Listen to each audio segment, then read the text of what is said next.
1절.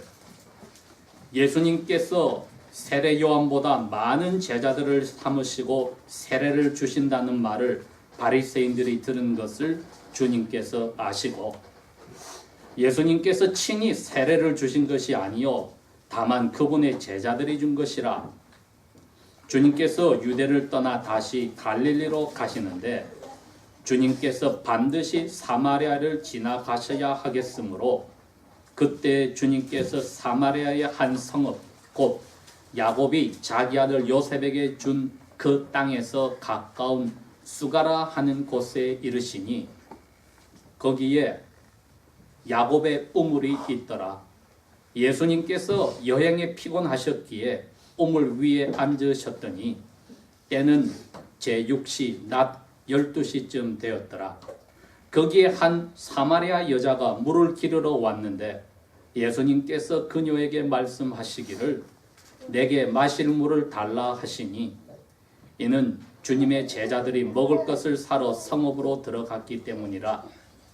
그때 사마리아 여자가 주님께 말씀드리기를 유대인인 당신이 어떻게 사마리아 여자인 나에게 마실 물을 달라 하시나이까 하니 이는 유대인들이 사마리아 사람들과는 서로 얼굴을 마주치지 아니하였기 때문이라.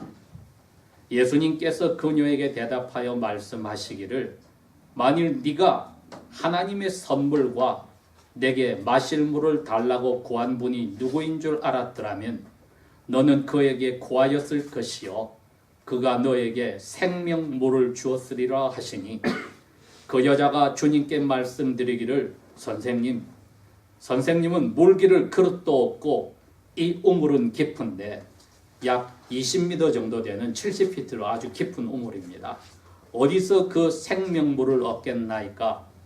우리 조상 야곱이 이 우물을 우리에게 주었고 그와 그의 자손들과 자기 가축들까지 마셨는데 선생님께서는 야곱보다 크신 분이니까 하니 예수님께서 그녀에게 대답하여 말씀하시기를 누구든지 이 물을 마시는 사람은 다시 목이 마르려니와 누구든지 내가 주는 그 물을 마시는 자는 결단코 목마르지 아니하리니 오직 내가 주는 물은 그 사람 속에서 영원한 생명에 이르는 솟아나는 샘물이 되리라 하시니라. 그 여자가 주님께 말씀드리기를 선생님 그러하시면 그 물을 저에게도 주셔서 제가 목마르지도 아니하고 또 여기로 물 길러 오지도 않게 하소서 하며 예수님께서 그녀에게 말씀하시기를 가서 내 남편을 여기로 불러오라 하시니 그 여자가 대답하여 말씀드리기를 나에게는 남편이 없나이다 하며 예수님께서 그녀에게 말씀하시기를 네가 나에게는 남편이 없나이다 한 말이 옳도다. 이는 너에게는 5명의 남편이 있었고 또 지금 있는 자도 내 남편이 아니므로 네가 그에 대하여 너가 진실하게 말하였음이라 하시니 그 여자가 주님께 말씀드리기를 선생님 내가 알기로 선생님은 한 선지자시니이다.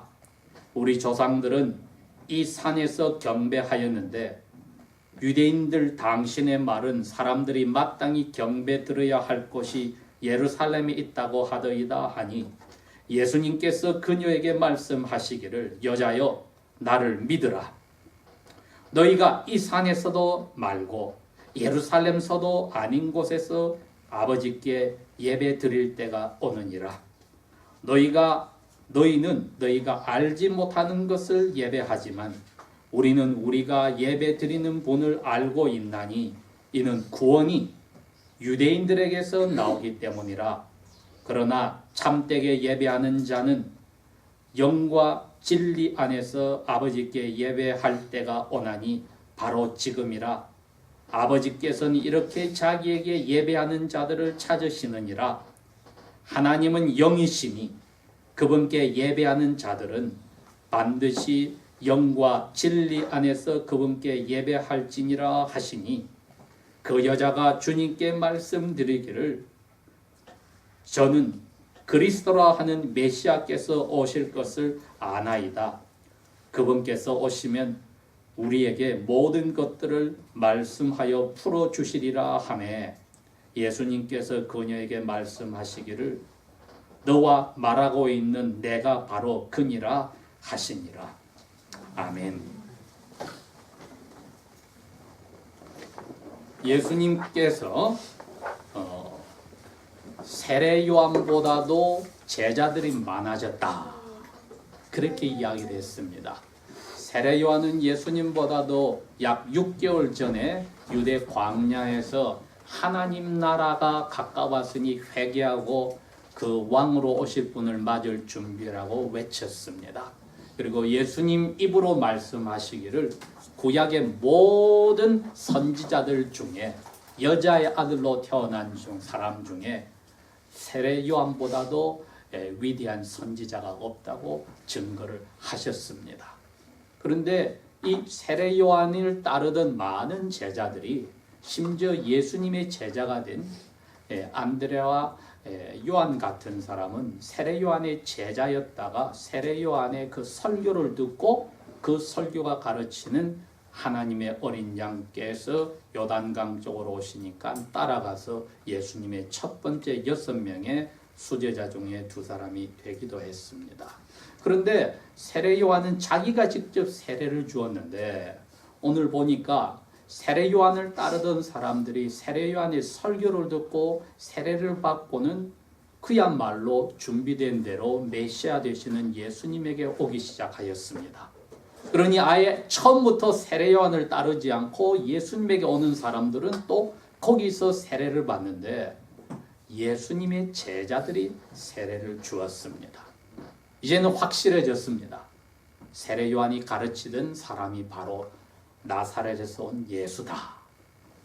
그런데 세례 요한은 기적을 일으키고 이적을 행한 분이 아닌데 예수님은 죽은 사람까지 살리는 기적을 보이니까 유대의 예루살렘에 있는 종교 지도자들이 질투도 나고 여러 가지로 불편하니까 예수님에 대해서 이런 큰 소문이 날 때마다 굉장히 마음에 미워하고 싫어하게 되었습니다. 지금 그 이야기가 1절에서 3절에 나왔던 이야기입니다. 그런데 예수님은 지금 당장 그 사람들에게 잡혀서 돌아가시는 것은 하나님의 계획 속에 없으니까 예루살렘에서 떠나서 갈릴리로 갔다고 했습니다. 그 당시에 로마 제국이 이스라엘을 다스렸는데 이스라엘의 여러 구역 중에 3군데 구역이 요단강 서쪽에 있었는데 제일 남쪽이 예루살렘 도시가 있는 유다 구역이요, 2번째 북쪽이 사마리아 구역이요, 3번째 구역이 예수님이 태어나신 갈릴리 구역입니다. 그런데 예수님께서 오늘 사도 요한이 이 적어 놓기를 사마리아로 가셔야 하겠는지라고 썼습니다. 이것은 나머지 제자들이 결정한 게 아니고 예수님이 결정을 하셨다는 겁니다. 우리는 섭리라는 말을 믿습니다. 섭리란 하나님의 자녀들에게 일어나는 모든 일은 심지어는 앞머리에서 떨어지는 머리카락 하나라도 하늘의 아버지께서 뜻하여서 허락하지 않으면은 우리가 아침에 혹은 저녁에 샤워할 때 우수수 떨어지는 머리카락도 떨어지지 아니한다고 이야기를 했습니다. 그래서 모든 우리에게 일어나는 일이 좋은 일이나 굳은 일이 합력하여 선을 이룬다고 하신 것이 우리가 끝까지 받은 구원을 지켜서 성령의 은혜로 예수 그리스도를 만날 때까지 이끌어 주시는 것이 하나님의 섭리입니다. 오늘 예수님께서 그 하나님으로서 섭리를 이루시는 겁니다. 유대인들은 자기들의 피가 반밖에 섞이지 않고 다른 이방인들의 피가 반이 섞인 사마리아 사람들을 완전 이방인들보다도 더 사람 취급을 하지 않았습니다. 왜? 유대인들의 피를 더럽혔다고 생각했기 때문에. 그러면서도 자기들만 섬기는 야훼를 사마리아인들도 섬긴다고 했기 때문에 너무나 유대인들은 사마리아 사람들을 미워하였습니다. 그러니 예루살렘으로 다 경배를 하러 왔던 유대인들이 갈릴리 북쪽으로 돌아가는 길은 당연히 요단강을 따라서 킹스 하이웨이다, 왕의 대로라는 쪽을 택해서 걸어가면은 사마리아 주를 지나지 않는 겁니다. 그런데 오늘 예수님이 그랬습니다. 사마리아요 가라 하겠느니라. 이게 하나님의 섭리입니다. 왜? 이제 수가라는 이 성읍에 가서 수많은 사마리아 사람들을 주님의 목장으로 인도하기로 결정을 하신 겁니다. 그래서 사마리아로 가야 하겠느니라고 못을 박았습니다. 그 가운데서도 가장 비참한 여인을 만나려고 가셨습니다.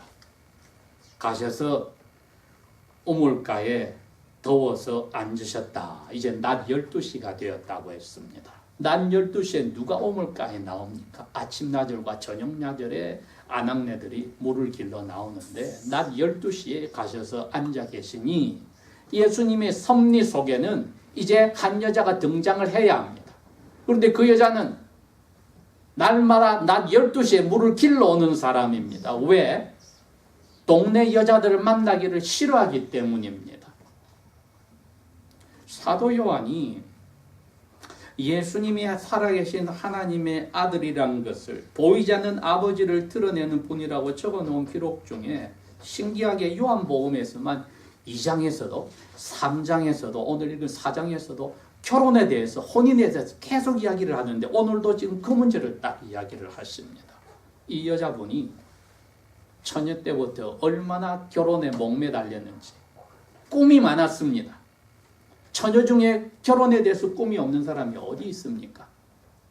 그래 결혼을 했는데 실패했습니다. 그러나 결혼에 대한 꿈을 놓치지 못해서 2번 결혼을 했습니다. 또 실패했습니다. 그래도 그 꿈을 놓치지를 못했습니다. 또 결혼했습니다. 3번 또 실패했습니다. 그래도 그 꿈을 놓치지 못했습니다. 대단한 분이죠. 4번째 결혼을 했습니다. 또 실패했습니다. 5번째 결혼을 또 했습니다. 또 실패했습니다. 이때야 이분이 깨달아서 결혼이 전부가 아닐 수도 있겠다. 이 자리에 앉은 처녀들은 생각하십시오. 결혼이 전부가 아닐 수도 있겠다. 그런데 이분은 6번째는 그럼 결혼이 아니면 혼자 살지 남자 없이는 못 살아 하고 이제 남자하고 동거 생활을 시작한 겁니다.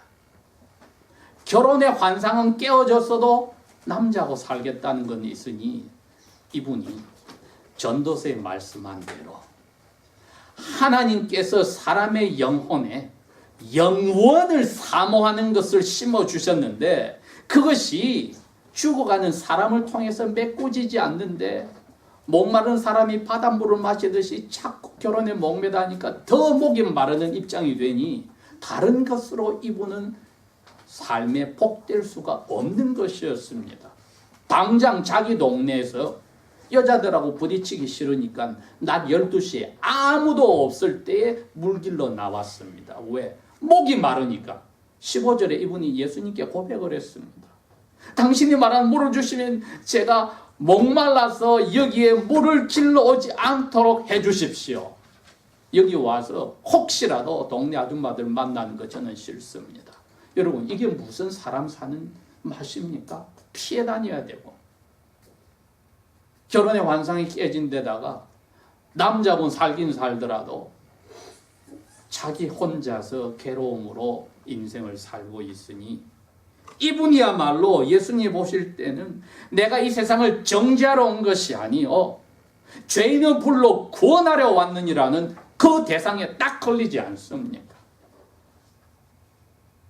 그러니 목마르신 예수님이 그 여인과 대화를 나누기 위해서 너 죄 많은 여인이구나 회개라 하고 싶지 않고 그분에게 도움을 받는 자리로 목이 마른 유대인 남자로서 앉아 계시니까 아니나 다를까 이 여자분이 나타났습니다. 예수님이 필요를 하는 사람인 것처럼 나그네 목마른 사람처럼 묻습니다. 나에게 먹을 물 좀 달라. 이 동네가 사마리아 동네인데 이 여자분이 정확하게 설명을 합니다. 당신 유대인이요. 나는 사마리아인이요. 당신은 그것도 남자요, 나는 여자요. 같은 유대인들끼리도 길거리에서 서로 이야기를 하는데 사마리아인 당신들이 나를 개라고 생각하는 여자에게 그것도 도움을 요청해? 그게 주님의 희생의 사랑입니다. 상대방은 모르고 있지만은 이분을 삶의 비참함에서 건져서 하나님의 아들로 딸로 만들려면은 예수님이 자기 목숨을 바치는 사랑을 바치시는데 이 여자에게 자기가 목말라서 도움이 필요로 하다고 하는 이상한 유대인이 되는 것 조금도 이상할 필요가 없고 조금도 부끄러운 일이 아닙니다. 그래서 이 여자하고 대화가 이제 시작이 됐습니다. 이제 귀는 얻었습니다. 예수님이 너가 너에게 물 달라고 한 사람이 누군지 알았더라면 하나님의 선물과 물 달라고 한 사람이 누군지 알았다면 그 사람에게 너가 오히려 달라고 했을 거야.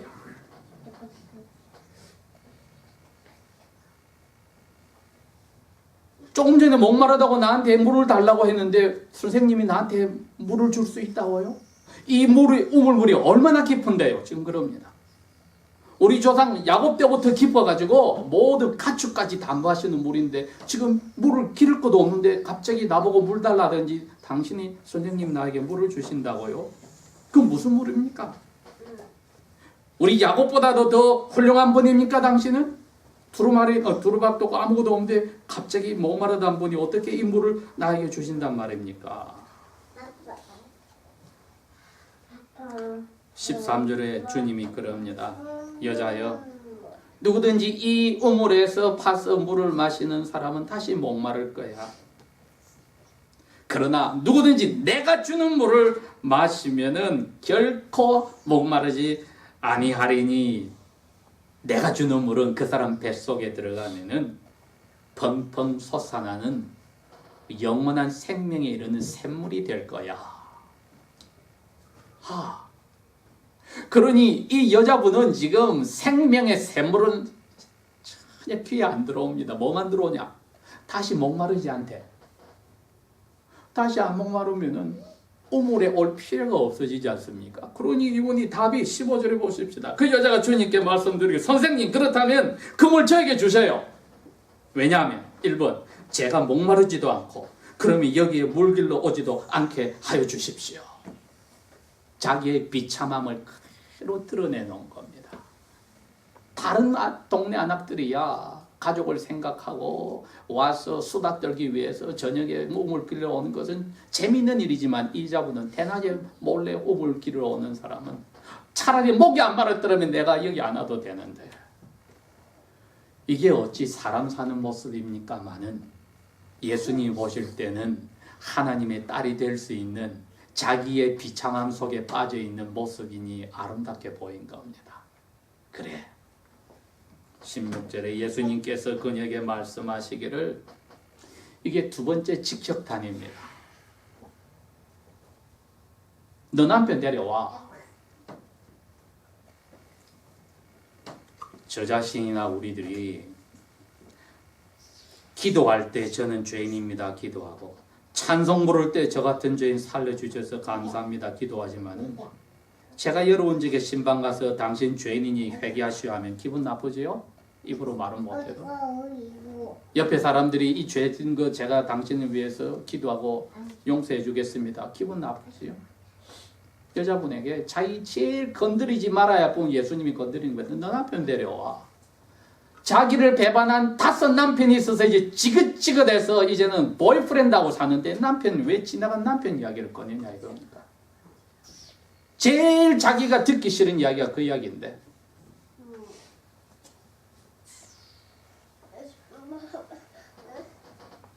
제가 오늘 설교 제목을 뭐라고 잡았습니까 여러분?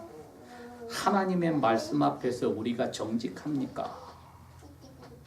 왜 정직해야 하냐면 정직한 사람만이 하나님을 하나님으로 예배할 수 있기 때문입니다. 왜요?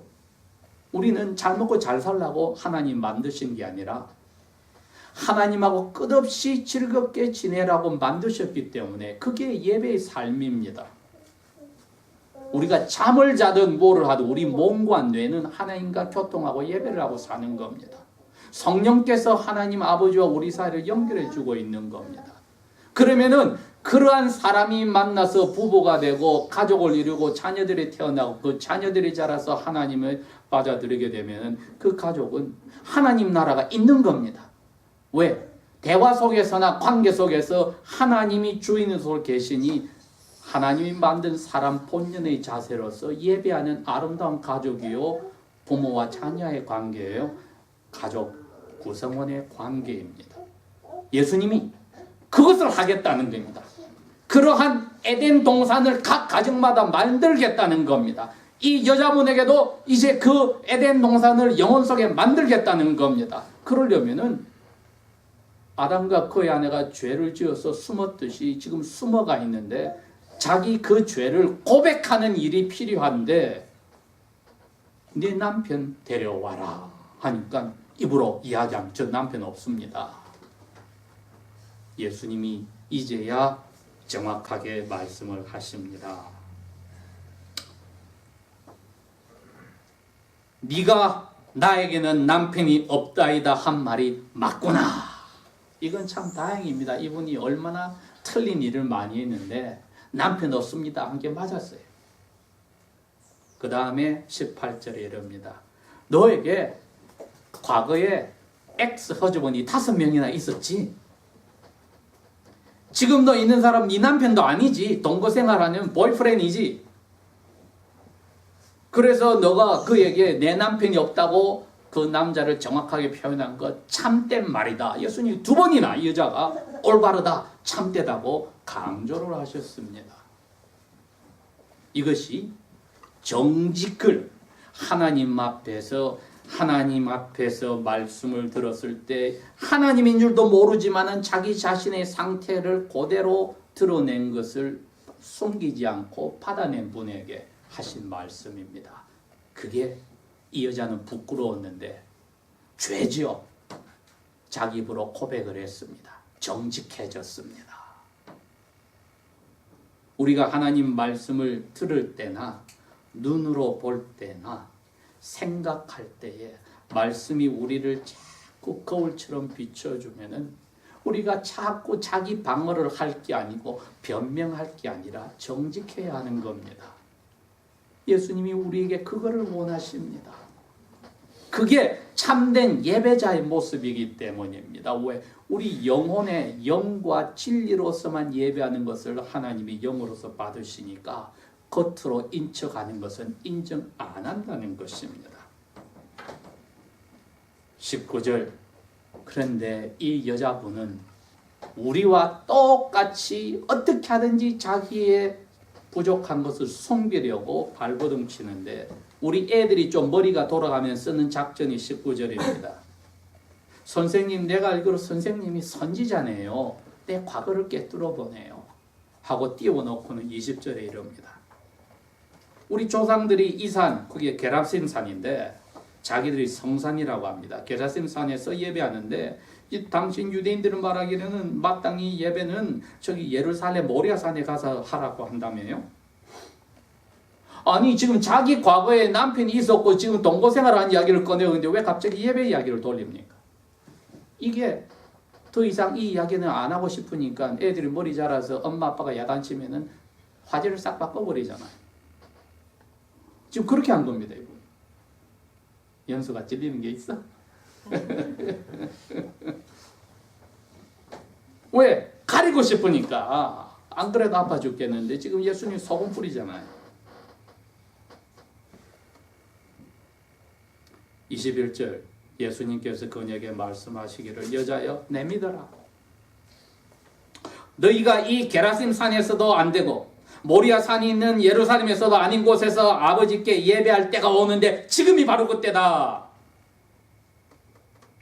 너희 사마리아 사람은 알지 못하는 것을 예배하고 오지만 우리 유대인들은 아는 것을 예배하고 예배하는 분이 누군지도 알고 있다. 왜? 구원은 죄에서 건지는 일을 유대인에게서 온다고 성경에 약속되었기 때문이다. 그렇지만 유대인도 사마리아인도 이제는 어느 장소에도 예배하는 거 신경 꺼라. 23절 참되게 예배하는 사람은 영과 진리로만 예배해야 되는데 지금이 그때야. 왜? 하나님은 이제는 나를 통해서 마음으로부터 예배한 사람은 열심히 찾고 계신다. 원어에 뜻은 그겁니다. earnestly seeking, 열심히 찾고 계신다. 그래서 다시 한번 말씀하십니다. 하나님은 영이시니 하나님 예배한 자는 영으로서 진리로서 해야 되느니라. 너 과거 가린다고 되는 게 아니야. 이거 밝혀져서 마음으로부터 예배하면 돼. 25절에 이자군이 뭐라고 그런 줄 압니까? 한 번 더 틉니다. 이제는 참된 예배가 오긴 온다는 건 내가 알고 있지. 메시아가 오면요, 그분이 우리를 다 설명해 준대요. 이제 자기 거는 싹 빠졌죠? 자기 문제는 싹 빠졌죠? 그걸 원하거든요. 이분은 예배하는 사람이 자기를 빼버리면 어떻게 하나님 앞에서 은혜를 받았다고 말을 합니까? 나는 문제가 없다고 생각하면. 자기를 자꾸 드러내는 예수님 앞에 이 여자는 자꾸 자기를 빼서 종교적인 이야기만 한다 이겁니다. 우리가 종교적인 행사로서 예배를 참여하고 자기 자신을 진리 앞에서 벌거벗은 것처럼 드러내두지 않는다면은 이것처럼 하나님이 보실 때는 짜증스럽고 가증스러운 모임이 없다 이겁니다. 이 여자분이 끝까지 반항을 했는데 25절에 예수님이 이제 결정타로 이야기합니다. 너하고 지금 말하고 있는 내가 바로 그 메시아니라. 여러분 나중에 이분이 어떻게 됐습니까? 대낮에 만나기 싫어하고 두려웠던 사람들 앞에 가서 동네방네 소리 지릅니다. 여러분 나와보시오. 이분이 메시아니니까 내 하던 뭐든지 다 알고 이야기합니다. 참된 예배자가 되면은 이렇게 되는 겁니다. 자기 자신을 까발린 것이 더 이상 부끄러워서 숨기는 게 아니라 용서를 받아서 사마리아 동네 첫 번 여자 전도사가 되는 은혜를 누렸습니다. 우리가 오늘 서로가 마음을 아무도 모르지만 하나님 앞에서 정직하게 예배하는 자세로 있는지는 예수님의 용서하심의 은혜를 맛보았을 때 가능합니다.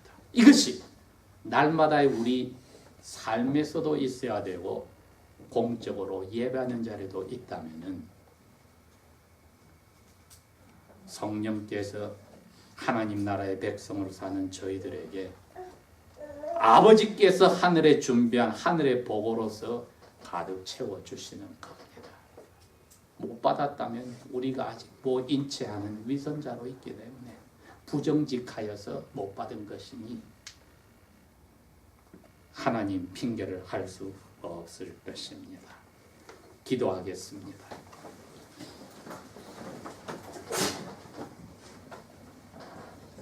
살아계신 아버지 하나님, 말씀을 전하는 자나 듣는 우리가 아버지 말씀 앞에 오늘 발가벗겨져 우리 스스로를 보고 예수님을 죽이지 않고는 이 죄를 용서받을 수 없음을 고백합니다. 이제 아버지의 뜻이 하늘에서 잘 이루어지듯이 우리 한 사람 한 사람의 영혼과 우리와 관계되어진 가족과 이 교회에서도 그리고 우리가 있는 곳에서 신령과 진리로 예배할 때마다 우리의 예배의 모습을 통하여 하나님을 만나게 될 사람들 속에서도 역사하여 주십시오. 예수님 이름으로 감사 기도합니다. 아멘.